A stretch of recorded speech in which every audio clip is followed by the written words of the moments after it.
Hello दोस्तों, कैसे हैं आप। आज की कहानी का नाम है कलेक्टर राजीव की गाड़ी चाय वाले की दुकान के सामने रुकी। ये देखकर चाय वाला घबरा गया। कलेक्टर राजीव गाड़ी से नीचे उतरे और चाय वाले के पास आकर पूछा, मोहनदास कहाँ है। चाय वाला बोला, कौन मोहनदास साहब, मैं उसे नहीं जानता। कलेक्टर राजीव बोले, अरे वही मोहनदास जो यहाँ तुमसे पहले चाय की दुकान लगाते थे। चाय वाला बोला, साहब वो तो 5 साल पहले ही यहाँ से अपने गांव चला गया, तब से यहाँ चाय बेचता हूँ। कलेक्टर राजीव के चेहरे पर अजीब से भाव उभरे। गांव चले गए? क्या तुम बता सकते हो वो गांव क्यों चले गए। चाय वाला बोला, मुझे नहीं पता साहब, मैंने उनसे पूछा ही नहीं। मैं जब यहाँ आया था तब वो बीमार सा था, सूख कर काटा हो गया था। औने पौने दाम में मुझे अपनी ज़मीन बेचकर चला गया। ये सुनकर कलेक्टर राजीव का दिल धक धक करने लगा। उसे खुद पर बहुत गुस्सा आ रहा था कि उसने बहुत देर तो नहीं कर दी। नहीं नहीं, इतना अच्छा आदमी इतनी जल्दी इस दुनिया को छोड़कर नहीं जा सकता। सोचते हुए राजीव वहीं एक पुरानी सी कुर्सी पर बैठ गया। चाय वाला बोला, साहब चाय बना दूं। राजीव ने खुद को कुर्सी पर ढीला छोड़ दिया, आंखें बंद कर ली। फिर बोला, 3 चाय बना दे भाई। चाय वाला समझ गया कि साहब अपने ड्राइवर और बॉडीगार्ड के लिए भी चाय बनवा रहे हैं। कुर्सी पर सिर की टेक लगाकर पसरे हुए राजीव को याद आया कि आज से 10 साल पहले वो यहाँ इसी टपड़ी पर भूखा प्यासा आकर बैठा था। तब मोहनदास अंकल ने उसे आकर पूछा था, क्या हुआ बेटा, बहुत दुखी दिखाई देते हो, चाय बना दूं क्या। तब वो आंखों में आंसू भर कर बोला था, अंकल मेरे पास पैसे नहीं है। उसकी आंखों में आंसू देखकर मोहनदास बोला, पैसे नहीं लूँगा, तुम भूखे भी दिख रहे हो, चाय बना देता हूँ, चाय के साथ बिस्किट खा लेना। चाय बिस्किट खाने के बाद भी वो वहीं पर बैठा रहा था। तब मोहनदास ने पूछा था, घर से भाग कर आए हो। राजीव ने हाँ में गर्दन हिलाई। मोहनदास ने समझाते हुए कहा था, बेटा घर लौट जा, माता पिता की बात का बुरा नहीं मानते, उनकी डांट पे भी प्यार छुपा रहता है। वो रोते हुए बोला, अंकल माता पिता नहीं हैं, वो बचपन में ही चल बसे थे। मामा मम्मी के पास रहता हूँ, मगर वहाँ पर भी कुत्ते जैसी ज़िंदगी हो गई है। वो मेरी पढ़ाई छुड़वा कर काम धंधे में लगाना चाहते हैं। उनके पास खूब पैसा, फिर भी उन्हें कमाई चाहिए, जबकि मैं पढ़ना चाहता हूँ। जैसे भी है वो तुम्हारे अपने हैं, उन्हीं के पास लौट जा। तू 18 साल का बच्चा है, अकेले में यूँ तो ये दुनिया तुम्हें भिखारी बना देगी। तब वो मोहनदास के पैरों में गिर कर बोला था, अंकल प्लीज़ रहने के लिए छत दे दे, बाकी मैं कुछ काम धंधा करके पढ़ लूँगा, मुझे पढ़ना है, बड़ा आदमी बनना है। मोहनदास बोला, ठीक है तुम मेरे साथ रह लेना, मैं यहाँ शहर में एक कमरे के किराए के मकान में अकेला ही रहता हूँ, मेरे बीवी बच्चे दूर गांव में रहते हैं। राजीव के लिए मोहनदास ईश्वर भगवान बन के आया था। एक अनजान को रहने के लिए छत दे दिया। फिर वो 3 साल तक उसके साथ कमरे में रहा था। पास के बच्चों को ट्यूशन करवा कर थोड़े बहुत पैसे ज़रूर कमाता था, मगर वो उसकी पढ़ाई और खाने के लिए पर्याप्त नहीं होते थे। फिर भी मोहनदास ने उसे अपने साथ रखा, उसकी ग्रेजुएशन ग्रेजुएशन पूरी करवाई। ग्रेजुएशन ग्रेजुएशन के बाद वो आईएएस की तैयारी करने के लिए दिल्ली चला गया था। दिल्ली भी उसे मोहनदास ने ही भेजा था ताकि वो अपने सपने को पूरा कर सके। मोहनदास ने उसे अपने एक साथ जानकार का एड्रेस देकर कहा था, वो व्यक्ति तुम्हें कोई पार्ट टाइम काम दिला देगा, फिर तुम काम करते हुए अपनी पढ़ाई जारी रखना। फिर भी कोई समस्या हो तो मुझे चिट्ठी लिखना, पैसे चाहिए तो मांग लेना, याद रखना तुम्हें बड़ा आदमी बनकर ही लौटना। फिर 6 साल की कड़ी मेहनत के बाद उसने बहुत ही अच्छी रैंक के साथ आईएएस क्लियर कर लिया था। इस कारण उसे होम कैडर मिल गया था। जिंदगी का बड़ा सपना पूरा करने के लिए उसने ज़मीन आसमान एक कर दिए थे। उसका इस दुनिया में कोई नहीं था। मोहनदास ने उसे अपने माता पिता की झलक दिखती थी।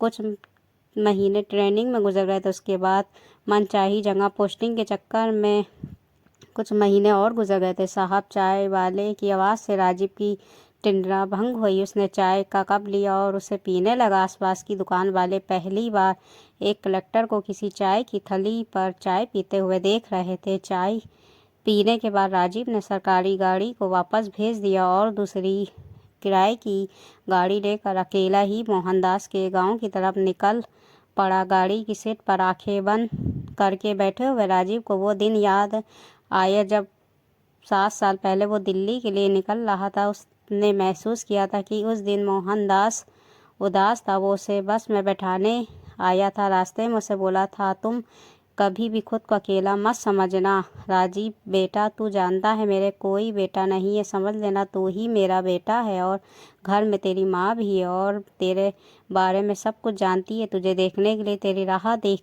तकती है। तेरी दो बहनें भी है, रीना और सीमा। सीमा 15 साल की हो गई है और रीना 13 साल की हो गई है।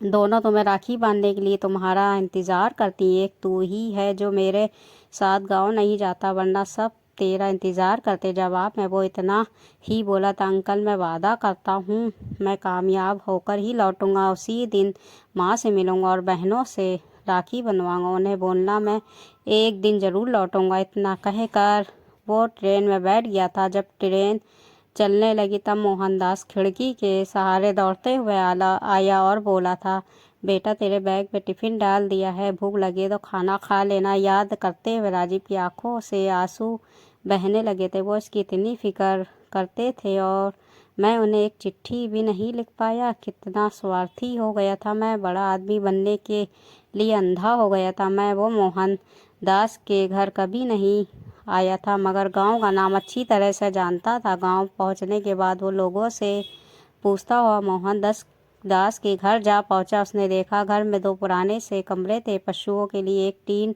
शेड बना था। वो गाड़ी से उतर कर सीधा अंदर चला गया। का शाम का समय था। मोहनदास की पत्नी गाय का दूध निकाल रही थी। उसकी बड़ी बेटी बर्तन साफ कर रही थी, दूसरी बेटी आंगन में खटिया डालकर बैठकर सब्जी काट रही थी।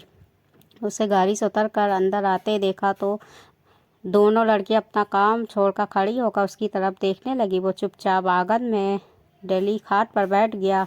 फिर बोला, मोहनदास अंकल कहाँ है? सीमा बोली, पापा को गुजरे हुए तो 4 साल से ऊपर हो गए। इतना सुनते ही राजीव को बहुत बड़ा झटका लगा। उसके दिल में दर्द का एक गोला सा उठा, गला भर आया, मुंह से आवाज़ नहीं निकली। जिसका डर था वही हुआ। उसके बड़े आदमी बनने पर सबसे ज़्यादा खुश होने वाला आदमी अब इस दुनिया में नहीं था। मोहन दास की छोटी बेटी रीमा भागकर कमरे में गई। वापस आई तो उसके हाथ में एक फ़ोटो थी जिससे राजीव और मोहनदास साथ खड़े थे। वो कभी फ़ोटो को देखती, कभी राजीव को देखती, फिर ज़ोर से चिल्लाई, राजीव भैया। सरिता भी उसके हाथ से फ़ोटो छीन कर देखने लगी। फिर वो भी चिल्लाई, माँ देखो राजीव भैया आ गए। राजीव ने खुद के लिए भैया नाम सुना तो उसकी आंखों से आंसू बहने लगे। वो दोनों हाथ फैलाकर खड़ा हो गया, जैसे बहनों से कह रहा हो, आ जाओ छुटकी, गले से लग जाओ। वो उनके लिए एक अनजान शख्स था, मगर रिश्ता भाई का था, दुनिया का सबसे पवित्र रिश्ता। भाई वो दुनिया में अकेला था और बहनें भाई की कमी से पगलाई हुई थी, इसलिए दौड़कर दोनों एक साथ भाई के गले जा लगी। माँ भी दूध निकालना बीच में छोड़कर उसकी तरफ लपकी। करीब आई तो वो माँ के पैरों में झुक गया। माँ ने बहती आंखों से उसे उठाकर आंचल से लगा लिया। फिर बोली, आने में बहुत देर कर दी रे बिटुआ। सीमा के पापा तुम्हें बहुत याद करते थे, अंतिम समय तक तुम्हें याद करते रहे। वो तड़पते हुए बोला, उन्हें क्या हुआ था माँ बोली, 5 साल पहले जब शहर से लौट कर आए थे तब पता नहीं उन्हें क्या हुआ, बीमारी लग गई थी, सूख कर हड्डियों का ढांचा लग रहे थे, खाया पिया पछता ही नहीं था। 1 साल तक के जगह जगह से दवा ली मगर कोई फ़ायदा नहीं हुआ। फिर एक दिन हमें छोड़कर चले गए। माँ आगे बोली, उनके जाने के बाद बहुत मुश्किलें आ पड़ी। सीमा के दोनों चाचा मेरे पीछे पड़े हैं, कह रहे हैं घर और खेत उनके नाम कर दो वरना बेटियों की शादी नहीं होने देंगे। पिछले 10 दिनों से तो मैं उन लोगों ने नाक में दम कर रखा। बेटा रोज़ धमकी देते हैं कि बेटियों की शादी के बाद तो ये ज़मीन वैसे भी उनकी हो जाएगी। राजीव बोला, मैं आ गए हूँ माँ, अब मैं सब ठीक कर दूँगा। वो भरे गले से बोली, आने में बहुत देर कर दी रे बिटिया। वो भी रोते हुए बोला, बड़ा आदमी बनने के चक्कर में मैं फंस गया था माँ। वो उसके चेहरे पर लाड लड़ाते हुए बोली, बड़ा आदमी बना कि नहीं? वो बोला, हाँ बन गया हूँ माँ। माँ ने जिज्ञासावश पूछा, कितना बड़ा? थानेदार जितना बड़ा क्या? वो फिर बोली, तहसीलदार जितना। वो बोला, उससे भी बड़ा? वो मुस्कुराते हुए बोला, उससे भी बड़ा, कलेक्टर बन गया हूँ माँ। सीमा बोली, माँ भैया जिले के सबसे बड़े अफसर बन गए हैं। माँ बोली, अच्छा तुम लोग रुको, मैं भी आती हूँ। कहते हुए वो घर की दीवार के पास गई और अपनी देवरानियों के घरों में झांकते हुए तेज आवाज में बोली, सुनो बिमली मोनकी सुनो, अब मैं अकेली नहीं हूँ, मेरा बेटा आ गया। तुम्हारा रिश्तेदार थानेदार है ना मेरा बेटा कलेक्टर। अब मेरी जमीन की तरफ जरा भी बुरी नज़र डाली तो चीर कर रख दूंगी। देवरानियों ने तो वैसे भी दीवार के पास खड़ी होकर सब सुन रही थी। सब जब सीमा की माँ ने कहा था डर गई। उसे अब तक की जो से सैलरी मिली थी वो सारी कमाई माँ के चरणों में रख दी। उसके बाद वो चला गया, मगर वो हर संडे अपने घर आता था।